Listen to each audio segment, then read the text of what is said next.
ہم اپنے بیان کا ٹاپک رکھتے ہیں قرآن کی باتیں۔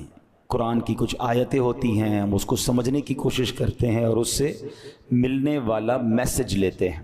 آج قرآن پاک کی جو آیت ہے پارہ نمبر 1 ہے، سورہ بقرہ ہے اور آیت نمبر ہے 99۔ اللہ کریم اس آیت میں کیا ارشاد فرماتا ہے؟ بسم اللہ الرحمن الرحیم وَلَقَدْ أَنزَلْنَا إِلَيْكَ آيَاتٍ بَيِّنَاتٍ وَمَا يَكْفُرُ بِهَا إِلَّا الْفَاسِقُونَ۔ اللہ کریم قرآن مجید فرقان حمید کی اس آیت میں کیا ارشاد فرماتا ہے؟ آسان ترجمہ قرآن کنز العرفان، اور بے شک ہم نے تمہاری طرف روشن آیتیں نازل کی اور ان کا انکار صرف نافرمان ہی کرتے ہیں۔ اب ذرا غور کیجئے، یہ آیت کے پیچھے پس منظر کیا ہے، شان نزول کیا ہے؟ ابن سوریہ نام کا ایک غیر مسلم تھا، بنی اسرائیل میں سے تھا۔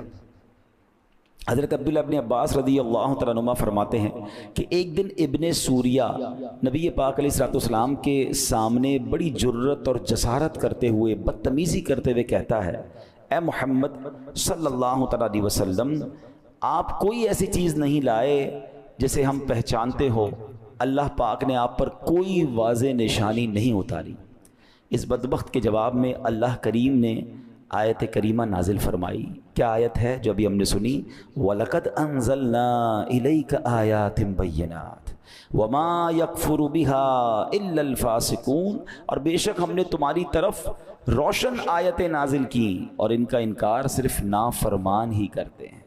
ایک روایت یوں بھی ہے کہ حضرت معاذ بن جبل رضی اللہ تعالیٰ عنہ ایک دن یہودیوں کو شرم دلاتے ہوئے فرماتے ہیں، حضرت معاذ بن جبل بھی ایمان لائے تھے نا، تو وہ یہودیوں کو شرم دلاتے ہوئے فرماتے ہیں کہ تم وہ ہو جو ہمیں آخری نبی کی نشانیاں بتاتے تھے، تم نے ہی وہ نشانیاں بتائیں جنہیں دیکھ کر ہم نے کلمہ پڑھ لیا۔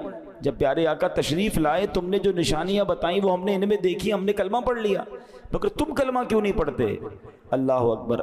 تو یہودی کہتے ہیں کہ تورات میں جو نشانیاں لکھی ہیں یہ وہ نبی نہیں ہیں، یہ کوئی واضح نشانی لے کر نہیں آئے۔ ان کے جواب میں اللہ نے یہ آیت نازل فرمائی، وَلَقَدْ أَنزَلْنَا إِلَيْكَ آيَاتٍ بَيِّنَاتٍ وَمَا يَكْفُرُ بِهَا إِلَّا الْفَاسِقُونَ، اور بے شک ہم نے تمہاری طرف روشن آیتیں یعنی روشن واضح نشانیاں نازل فرمائیں اور ان کا انکار صرف نافرمان ہی کرتے ہیں۔ اللہ اکبر۔ ایسی واضح نشانیاں قرآن کہتا ہے جس کا کوئی انکار نہیں کر سکتا، ہاں صرف فاسق طبیعت والے جو محض دشمنی اور عداوت رکھتے ہیں وہ انکار کرنے والے ہیں۔ اللہ اکبر۔ اب اس آیت کا پہلے تو تفصیل تو سمجھیں گے، مگر ذرا اسلوب دیکھیں، انداز قرآن دیکھیں۔ مجھے بتائیں نا، اعتراض کون کر رہا ہے؟ کفار کر رہے ہیں، یہودی کر رہے ہیں کہ